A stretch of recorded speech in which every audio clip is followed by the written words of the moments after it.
Prof. Abzar oleh Imran Duse, dosen komunikasi FUAD UINSI Samarinda dan Wakil Ketua Komisi Informasi Kalimantan Timur.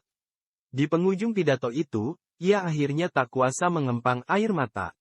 Suaranya bergetar, lalu sececah membungkam. Nampak berupaya mengumpulkan kekuatan dan keteguhan, demi menghalau berjumput nelangsa yang berkelindan memintas lorong waktu. Bak terhipnotis, seisi ruangan pun sekonyong-konyong hening. Sangat kontras dengan riuh tepuk tangan dan ambitus nada paduan suara yang menghentak memukau sebelum momen itu. Sesaat kemudian, suara Profesor Dr. Haji Muhammad Abzar Duraesa, sosok yang berdiri di mimbar itu, kembali terdengar. Ayal dan ekspresif, pertanda sedang mengartikulasikan pengalaman batin terdalam. Dengan penuh takzim, Prof. Abzar akhirnya mampu mengeja nama kedua orang tuanya, yang, katanya, diwakili oleh ketujuh orang saudara kandung saya. Sejumlah kerabat dari Mandar dan Makassar juga secara khusus datang menghadiri sidang senat terbuka pengukuhan Prof. Abzar sebagai Guru Besar Bidang Ilmu Studi Islam Universitas Islam Negeri Sultan Haji Muhammad Idris, UINSI, Samarinda, Jumat, tanggal 17 Maret tahun 2023. Berlangsung di Auditorium 22 Zulhijjah Kampus UINSI, prosesi tersebut dilakukan Sekjen Kementerian Agama RI, Profesor Dr. Haji Nizar Ali, dan disaksikan Rektor Profesor Dr. Haji Muhammad Ilyasin, beserta seluruh wakil rektor, dekan, dan sivitas akademika UINSI. Sejumlah pejabat, tokoh masyarakat, tokoh agama, aktivis mahasiswa, juga terlihat di antara tamu undangan. Mantan Wakil Menteri Agama Profesor Dr. Kiai Haji Nasaruddin Umar menyampaikan selamat secara audiovisual yang tayang di dua layar besar. Kita tentu ikut menyampaikan selamat dan bersukacita atas pencapaian Prof. Abzar di kasta tertinggi jabatan akademik. Sungguh, ini menjadi impian setiap insan kampus. Tapi, tunggu dulu, mungkin kita perlu mendengar Hamid Awaludin, mantan Menteri Hukum dan HAM di era Presiden SBJK. Dalam opininya di Kompas, tanggal 17 Februari tahun 2023, dosen Fakultas Hukum Universitas Hasanuddin Makassar itu menulis bahwa untuk menjadi seorang profesor, terdapat dua jalur yang bisa dilalui, yakni jalur kejujuran dan jalur ketidakjujuran.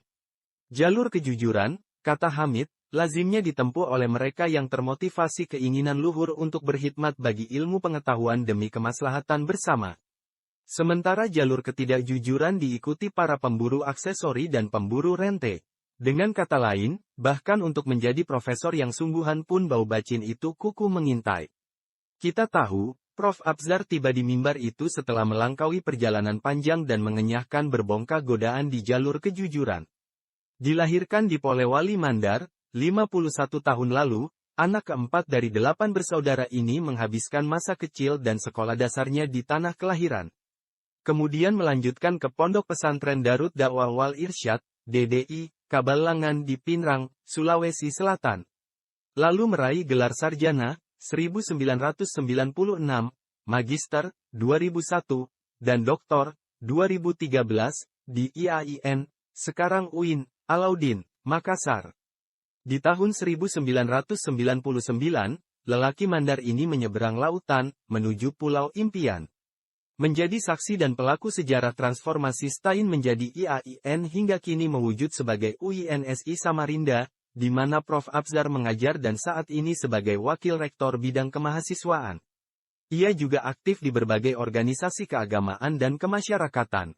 Ia adalah sosok yang hangat, humble, dan smart. Ia bekerja, berorganisasi, dan merawat keakraban persahabatan dengan tulus. Dan itu berangkat dari sebuah adagium, di balik sukses seorang lelaki, terdapat wanita hebat yang setia di sisinya. Prof. Abzar mengamini, sebagaimana tersirat di sela pidatonya. Ia menyampaikan terima kasih ke Wasriyah, S.A., sang istri tercinta, yang selalu hadir dalam pertumbuhan visi keilmuannya, dalam keseimbangannya sebagai manusia, dan kesadarannya untuk selalu mensyukuri hidup dan pekerjaan. Dalam pidatonya, Prof. Abzar secara menarik menguraikan pentingnya mengindahkan nilai-nilai teologis sebagai kerangka dasar dalam bertindak. Pada batas itu, yang profan dan yang transenden hendaknya bisa saling menyapa. Dan ayah tiga orang putra ini menawarkan perlunya suatu kesatuan paradigmatik. Secara eksplisit, ia menolak wacana mengeluarkan pendidikan agama dari kurikulum. Bahkan, hemat kita, di tengah masa yang ditandai defisit moral dan keteladanan dewasa ini, pendidikan agama baiknya justru diperkuat. Bagi yang tidak setuju, mungkin ada baiknya membaca Charles Darwin, yang menguraikan betapa berbahayanya jika manusia kehilangan kekayaan rohaniah. Kata Darwin, kita pinjam dari E.F. Schumacher, 1973. Hilangnya cita rasa itu berarti lenyapnya kebahagiaan, barangkali merusak kecerdasan dan lebih-lebih lagi mungkin berbahaya bagi moral, karena hal itu melemahkan kehidupan emosi kita. Albert Einstein, jenius abad ke-20, tanpa ragu menyebutnya agama, saat menyampaikan ungkapannya yang masyhur, ilmu pengetahuan tanpa agama adalah pincang. Agama tanpa ilmu adalah buta. Kita tahu, 12 abad sebelum Einstein mengucapkan itu, seorang hafiz, ilmuwan dan cendekiawan muslim yang cukup disegani di barat, Muhammad ibn Musa al-Khwarizmi, 780–850 Masehi, bahkan sudah menunaikannya dengan gemilang. Kendati pemikiran al-Khwarizmi baru tiba di dunia barat 3 abad kemudian, namun sangat kontributif memengaruhi perkembangan sains dan menjadi pijakan bagi renaissance di Eropa. Ia adalah penemu algoritma, juga angka, 0, yang dengan itu kini kita bisa menikmati kemajuan teknologi digital dan artificial intelligence, AI, komputer, Facebook, WhatsApp, games, Instagram, dan seterusnya.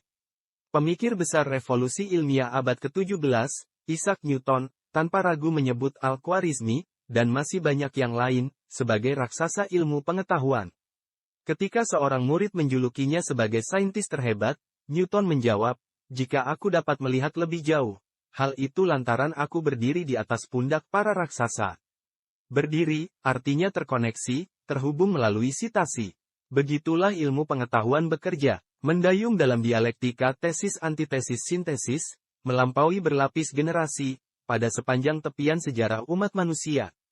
Dari sanalah kesinambungan kebudayaan terjaga dan peradaban dibentuk. Dan pidato Prof. Abzar adalah bagian dari upaya memelihara kesinambungan itu. Sebagaimana halnya keterhubungan yang tercipta saat air mata jatuh dan kita mendengar suara Prof. Abzar anjak berguncang. Dari sebuah dunia dengan dimensi berbeda, Allahyarham Haji Dura Esa Yusul dan Hajah Fatimah, dua nama yang dieja dengan suara bergetar di ujung pidato tadi, sesungguhnya ikut menyaksikan sembari tersenyum bahagia dalam kedamaian dan keabadian rasa syukur. Wallahu a'lam bishawab.